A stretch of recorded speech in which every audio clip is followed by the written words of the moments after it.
Selamat datang di List of List.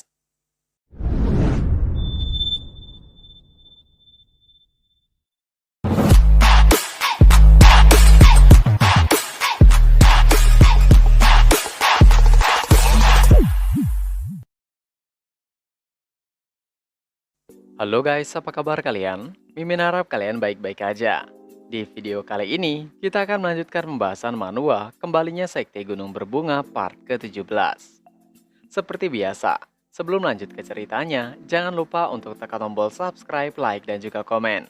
Dan bagi kalian yang baru aja nonton video ini, ada baiknya kalian tonton dulu video part sebelumnya agar ceritanya nyambung. Link videonya sudah kami cantumkan di deskripsi video ini atau kalian bisa cek di playlist. Tanpa berlama-lama, mari kita bahas tuntas. Cerita kita lanjutkan. Baekjun merasa kesal dan marah karena sudah direndahkan oleh Gumryong. Dia berusaha berdiri dan mencoba menyerang Gumryong kembali. Akan tetapi, sebelum Baekjun menyerang, Gumryong langsung menebaskan pedangnya kepada Baekjun, yang menyebabkan dia pingsan dan kehilangan kesadarannya. Melihat itu, teman-teman Baekjun memasuki arena dan mendatanginya yang sudah tidak sadarkan diri. Baeksan sangat marah karena menganggap Gumryong sudah kelewatan. Dia mengatakan bahwa ini hanyalah sebuah sparring biasa. Tidak perlu untuk melukainya begitu parah dalam sebuah sparring. Dengan santai Gumryong mengatakan, karena itu ia menghentikan pertarungannya. Jika dia memakai pedang sungguhan, maka Baekjun pasti tidak akan selamat. Dia menganggap jika dia sudah menahannya sedikit dan tidak mengeluarkan seluruh kemampuannya, itu semua hanya karena Baekjun yang lemah. Dengan wajah yang mengesalkan, Gumryong meminta maaf. Baeksang meminta temannya untuk membawa Baekjun ke ruang perawatan. Dia meminta untuk bertarung dengan murid Sekte Ujung Selatan dari Sekte Ujung Selatan memilih Seo Han untuk menghadapi Baeksang. Salah satu penonton mengatakan jika dia tidak menyangka Baekjun lebih kuat dari perkiraannya. Tapi pencapaian Jin Gumryong ternyata melebihi ekspektasinya. Dia menganggap jika Gumryong memang layak mendapatkan julukan ahli pedang yang paling berbakat di seluruh Sangsi. Menurutnya, itu bisa membuat Sekte Ujung Selatan layak dipanggil sekte terbaik di Sangsi karena memiliki murid seperti dia. Penonton yang lainnya juga menyetujui hal itu. Dia mengatakan di saat Sekte Gunung Berbunga sudah mulai menunjukkan perkembangan mereka, nilai investasi pada mereka ternyata tidak bisa dibandingkan dengan Sekte Ujung Selatan. Mendengar hal itu, Tetua Wang berpikir pada akhirnya mereka semua tetap saja memiliki otak dagang. Saat seseorang yaitu Baekjun sedang dilarikan ke tempat perawatan setelah dihajar hingga kondisi yang parah, mereka masih saja memikirkan uang. Walaupun Tetua Wang juga seorang pedagang, akan tetapi dia tetap melihat perilaku para pedagang itu menjijikan. Tetua Wang melihat ke arah Chun Myung. Dia penasaran dengan apa yang dipikirkan oleh Taois muda itu. Dia dengan percaya diri meminta Tetua Wang membawa banyak orang melihat pertarungan itu. Jadi Tetua Wang yakin bahwa Chun Myung mempunyai sesuatu yang direncanakan. Dia berpikir jika seperti itu terus, Sekte Gunung Berbunga tidak akan bisa mendapatkan kembali reputasinya yang dulu. Justru malah hanya membawa mereka kehancuran. Dia harap Chun Myung tidak mengecewakan dirinya. Di sisi lain terlihat Yunjong sangat mengkhawatirkan kondisi Baekjun. Menurut Chun Myung, tidak mungkin Baekjun akan baik-baik saja. Dia mungkin terluka cukup berat. Yunjong merasa kesal melihat tingkah Chun Myung yang tidak peduli jika Baekjun dihajar sampai begitu parah. Lalu Chun Myung mengatakan agar Yunjong tetap tenang. Dari awal Baekjun memang tidak bisa mengalahkan Gumryong. Mendengar itu, Yunjong langsung terdiam. Sambil melihat peserta yang sedang bertarung, Yunjong mengatakan jika dia tidak berharap mereka bisa memenangkan konferensi Sekte Gunung Berbunga dan Ujung Selatan ini. Tapi setidaknya dia ingin menyelamatkan harga diri mereka, karena mereka sudah sangat bekerja keras.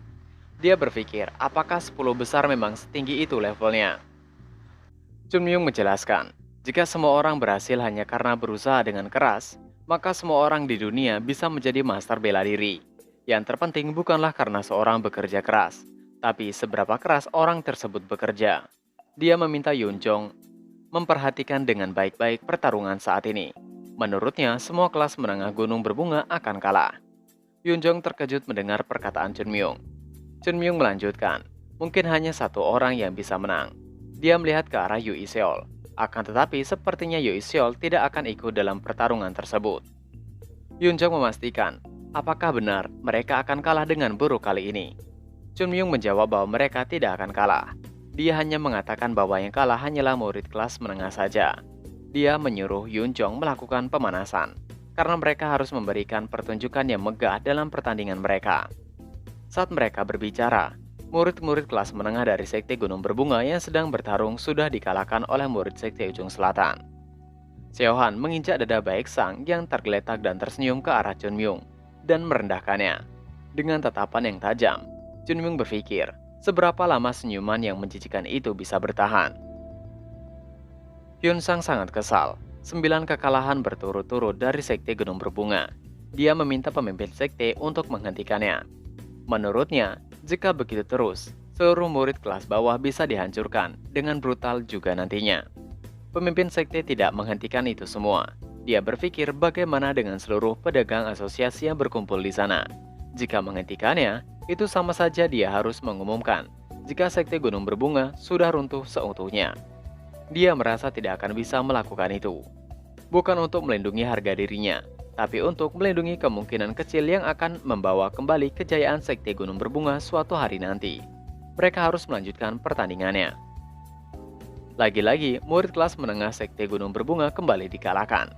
Terlihat tetua Sima dengan wajah yang sangat bangga dengan 10 kemenangan berturut-turut dari Sekte Ujung Selatan. Itu sangat memuaskan dan situasi yang sangat diharapkan. Ia melihat ke arah pedagang.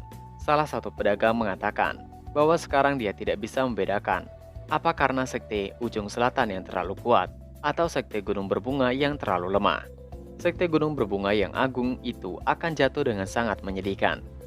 Mendengar itu, Tetua Sima sangat senang karena opini umum saja sudah memihak pada Sekte Ujung Selatan. Dia ingin menginjak-injak akar Sekte Gunung Berbunga supaya mereka tidak akan pernah bangkit lagi. Di sisi lain, Unam harus menahan semua perasaannya yang ingin pergi dan melanjutkan pertarungan. Sekarang pertarungan dari murid kelas bawah akan dimulai. Terlihat Chunmyung sedang memikirkan kekalahan yang menimpa murid kelas menengah. Dia berpikir bahwa murid kelas menengah merasa percaya diri karena mereka telah melalui latihan yang berat. Tapi realita yang mereka rasakan dengan mata kepala mereka sendiri telah mengambil seluruh kepercayaan diri mereka yang telah mereka bangun. Tiba-tiba, Chunmyung mengeluarkan seluruh emosinya. Yunjong meminta untuk tetap tenang. Terjadi kegaduhan di kursi kelas bawah Sekte Gunung Berbunga. Yunjong berteriak agar para murid menahan Chunmyung dan jangan sampai melepaskannya. Unam terkejut dan heran dengan apa yang terjadi dengan murid kelas bawah. Sambil menahan Chunmyung, para murid meminta Chunmyung tetap tenang dan mengatakan, seharusnya dia yang menjadi pertarung terakhir. Chunmyung tidak peduli. Dia mengeluarkan kekuatannya dan berhasil lepas dari para murid yang menahannya. Dia melompat ke arena pertarungan. Semua orang terkejut melihatnya. Terlebih Unam yang tidak menyangka Chunmyung bisa naik ke sana. Di tengah arena pertarungan, Chunmyung berteriak dan meminta salah satu dari murid Sekte Ujung Selatan dengan cepat naik ke arena sebelum dia membunuh mereka semua. Semua orang sangat terkejut. Tetua Sima semakin bingung dengan kelakuan Chunmyung. Melihat itu, Gumryong memerintahkan Wuryong naik dan bertarung dengan Chunmyung. Wuryong memperkenalkan diri, akan tapi Chunmyung langsung menghajarnya dengan kecepatan yang sangat luar biasa. Dan tepat mengenai muka Wuryong. Dengan penuh amarah, Chunmyung mengatakan bahwa Wuryong akan mati di tangannya. Dengan sekali pukul, Wuryong terlempar dan tidak sadarkan diri. Tetua Sima sangat terkejut. Dia berpikir Chunmyung menghilang untuk sesaat. Dia melewatkan gerakan Chunmyung dan menurutnya itu mustahil. Chunmyung mendekati Wuryong yang sudah tergeletak. Dia meminta Wuryong untuk bangun dan mengatakan bahwa dia belum menggunakan kekuatan internalnya. Murid dari Sekte Ujung Selatan merasa kesal dan berteriak bahwa Chunmyung menghajar Wuryong saat dia masih berbicara dan mengatakan Gunung Berbunga tidak punya etika. Chunmyung tidak memperdulikannya. Wuryong masih sadar dan berusaha untuk berdiri. Chunmyung tidak sabar untuk menghajar yang kembali. Akan tetapi, dia terkejut melihat pipi kiri Wuryong membengkak bekas dari pukulannya. Wuryong mencoba untuk berbicara, akan tetapi dia tidak kuat dan mengeluarkan banyak darah dari hidungnya. Chunmyung terkejut walaupun dia ingin membunuh Wuryong. Untuk pembunuhan pertama dalam kehidupan keduanya, dia membuat Wuryong mengeluarkan banyak cairan merah hanya karena satu pukulan. Dengan santai, Chunmyung melihat ke arah Unam dan mengatakan, apakah sebaiknya Wuryong dibawa ke ruang perawatan dulu? Unam kebingungan karena itu pertama kalinya dia melihat kejadian seperti itu. Tiba-tiba Wuryong merobek bajunya dan menutup hidungnya agar tidak mengeluarkan cairan merah. Dia melihat Chunmyung dengan sangat emosi. Chunmyung mengerti bahwa itu artinya Wuryong mau melanjutkan pertarungannya. Wuryong berteriak jika Chunmyung seorang pengecut dan harus malu pada dirinya sendiri. Dengan arogan dia mengatakan jika dia akan menghancurkan Chunmyung dan melemparkannya ke anjing untuk dimakan. Wuryong kesal dan mengeluarkan perkataan yang merendahkan Chunmyung. Mendengar itu, Chunmyung yang awalnya ingin mengasihani Wuryong, sekarang pikiran itu telah menghilang. Chunmyung menyuruh Wuryong untuk maju dan akan menunjukkan kepada Wuryong bagaimana rasanya tidak bisa menggapai musuh sama sekali. Wuryong sangat kesal dan emosi. Tiba-tiba Gumryong memanggilnya dan meminta agar dia tidak terbawa emosi dan meremehkan musuhnya. Dia melihat ke arah Chunmyung dan mengatakan bahwa Chunmyung memang hebat dalam membuat lawannya terpancing emosi. Chunmyung membenarkannya dengan memasang wajah yang sedang mengejek. Wuryong mencoba untuk menyerang Chunmyung, akan tetapi Chunmyung membalas serangannya. Dan akhirnya dengan sekali tebasan pedang Chunmyung, Wuryong berteriak kesakitan, seperti badannya hancur oleh serangan Chunmyung. Belum puas mengajar Wuryong, Chunmyung kembali menendang Wuryong yang membuatnya gemetar kesakitan. Chunmyung mendekati dan mengambil kain penutup hidung Wuryong. Cairan merahnya keluar menjadi sangat banyak. Gumryong sangat terkejut. Chunmyung melihat Gumryong sambil melepaskan kain milik Wuryong. Dia tersenyum sinis dan mengatakan agar Gumryong jangan terlalu terkejut melihat itu. Gumryong terdiam dan tidak bisa berkata-kata. Chunmyung kembali ke tempat duduk peserta dan meninggalkan Wuryong yang tergeletak di tanah. Yunjong melihat ke arah Chunmyung. Dia tidak percaya dengan apa yang dia lihat, seperti sedang bermimpi. Dia tidak menyangka Chunmyung akan menang melawan murid Sekte Ujung Selatan. Dia melihat ke para tetua yang lain. Semuanya memasang wajah yang sangat terkejut dengan bola mata yang hampir keluar. Mereka semua tidak ada yang percaya bahwa Chunmyung memiliki kekuatan yang benar-benar besar. Yunsang menanyakan berapa lama Chunmyung bergabung dengan Sekte Gunung Berbunga. Ungam menjawab bahwa Chunmyung baru bergabung selama 6 bulan. Yunsang tidak percaya bahwa Chunmyung bisa mengalahkan Sekte Ujung Selatan setelah bergabung selama 6 bulan. Dan yang lebih gila lagi, itu pembantaian secara sepihak. Ungam juga tidak mengetahui seberapa kuat Chunmyung sebenarnya, karena selama ini dia tidak pernah menunjukkan kemampuan yang sesungguhnya. Pemimpin sekte berpikir, selama ini Chunmyung hanya bintang keberuntungan yang jatuh ke Sekte Gunung Berbunga. Mereka merasa tidak adil jika menginginkan sesuatu yang lebih darinya, karena sudah banyak yang dia lakukan demi Sekte Gunung Berbunga. Akan tetapi, bakat Chunmyung benar-benar lebih jauh dari apa yang dia tunjukkan kepada para tetua sebelumnya. Dia seorang jenius. Hyunjong mengatakan bahwa mereka sudah mendapatkan satu kemenangan. Dengan itu, Sekte Gunung Berbunga bisa mengambil kembali martabatnya. Akan tetapi, pemimpin sekte berpikir, itu bukan hanya pada level untuk mengambil martabat mereka kembali, tapi mereka sudah menemukan sosok yang akan bisa memimpin Sekte Gunung Berbunga untuk 100 tahun ke depan. Para pedagang juga tidak menyangka bahwa Sekte Gunung Berbunga juga memiliki murid yang berbakat. Dengan melihat pertarungan pertama, mereka hanya berpikir bahwa hanya murid Sekte Ujung Selatan yang memiliki bakat yang luar biasa. Mendengar hal itu, Tetua Wang berpikir jika Chunmyung pasti bisa melakukannya. Dulu, saat asosiasi Guild Pedagang Yuna, dia tidak sempat melihat kemampuan bela diri Chunmyung secara pribadi karena dia sedang tidak sadar. Meskipun begitu, ada alasan kenapa dia memilih untuk mempercayai dan berinvestasi kepada Chunmyung. Tawis muda seperti Chunmyung bukanlah seorang yang akan maju pada sebuah pertarungan yang akan kalah. Dia yakin Chunmyung sudah memikirkan semuanya, dan kemungkinan hasilnya nanti akan sangat berbeda dari harapan semua orang. Mulai dari momen itu, tidak akan ada lagi yang tidak menyadari jika Chunmyung seekor ikan yang sangat besar. Dan dengan wajah bangga, Tetua Wang berpikir bahwa Chunmyung adalah seekor ikan yang telah dia tangkap. Tetua Wang mendengar ada yang mengatakan jika para murid kelas bawah Gunung Berbunga yang lainnya akan kalah.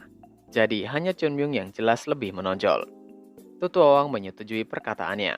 Akan tetapi, dia berharap Chunmyung menunjukkan kemampuan yang sebenarnya pada semua orang. Apakah ini akan berakhir dengan satu kejadian? Atau serangan balik Sekte Gunung Berbunga telah dimulai? Di kursi peserta, Chunmyung terlihat sangat senang telah mengalahkan Wuryong. Jogul dan Yunjong melihatnya dengan perasaan yang menakutkan. Dia berpikir bagaimana mungkin Chunmyung bisa mengatakan hal seperti itu setelah menghabisi seorang dengan sangat kejam. Dia seperti seorang iblis. Di sisi lain, para murid kelas bawah Gunung Berbunga merasa bangga dan mengatakan, seharusnya Chunmyung lebih mengajarnya lagi sampai tidak ada bentuk. Seluruh frustasi yang telah terkumpul selama 1 dekade lebih, akhirnya terbang setelah melihat Chunmyung menghancurkan musuhnya. Semua murid mendekati Chunmyung dan mengatakan bahwa Chunmyung sangat keren dan luar biasa. Chunmyung kesal dan mengusir para murid yang mendekatinya.